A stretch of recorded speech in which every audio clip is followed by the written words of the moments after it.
Ma'am, nung panahon po ninyo and sa ngayon, yung dami ng mga tauhan ng COA sa bawat region at sa bawat lalawigan, vis-a-vis doon sa dami ng kanilang dapat na i-audit na mga projects, in this case po, DPWH projects, ano ho ang sitwasyon sa inyong balita ngayon compared nung panahon po ninyo?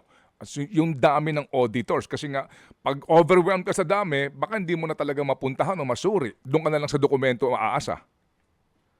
Totoo yun, totoo yun. Ang tawag natin dyan, table audit. Diba? Pinakamahirap yan. Lusot na lusot ang fraud yan. Ang fraudulent act kapag table audit lang, di ba? Walang inspection. Well, una, nung panahon na nandun ako, nung panahon namin, nagsisimula na nung maramdaman yung kakulangan ng auditors dahil napakadaming kailangang i-audit. Ano? But at the same time, yung kasing type ng audit na ginagawa natin, yung type na ginagawa ng marami, bagamat sinasabi na risk-based audit na lang, nakatutok ka na sa risk, ano pa rin, transactional pa rin eh. Diba? Dahil yun ang training ng marami na hindi masyadong nakapag-train sa ganitong approach ng audit. Pero noon, nag-start na kami ng hiring, kaya marami nang pumasok. Ngayon, hindi ko alam dahil wala na ako, pero nagtatanong-tanong ako, and I do not want to sound that generalize ko. No? Ang nababanggit lang sa akin ay, ma'am, marami hong mga batang auditors. Yan, maraming bagong pasok. Ano? Pero alam mo, ito yung tinatawag nating culture magmula nung previous administration na talagang, ewan ko ba, tumaas yung extent of non-compliance. Ano? Yung wala lang. So sabi, kadalasan na sinasabi sa akin, nung araw nagpapagabi tayo at nagtatrabaho kahit walang bayad.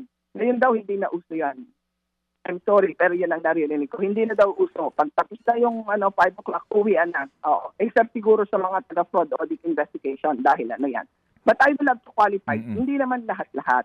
So ang ibig sabihin ay nagbago yung attitude dahil karamihan ay mga kabataan. Ang mga kabataan ngayon, very yung parang uhaw na uhaw sa gagawin. And most of the time, papasok lang sa COA dahil malaki yung entry level na salary. Pagkatapos lilipat ka agad ng ibang ahensya. Ano din naman, yung iba talaga ay just like yung mga bagong nagpapamilya siguro, ang concentration ay siyempre makauwi agad. So, iba yung attitude. Hindi katulad nun na kadalasan nga ang COA maraming singles. Nakapag-asawa sa dami ng trabaho.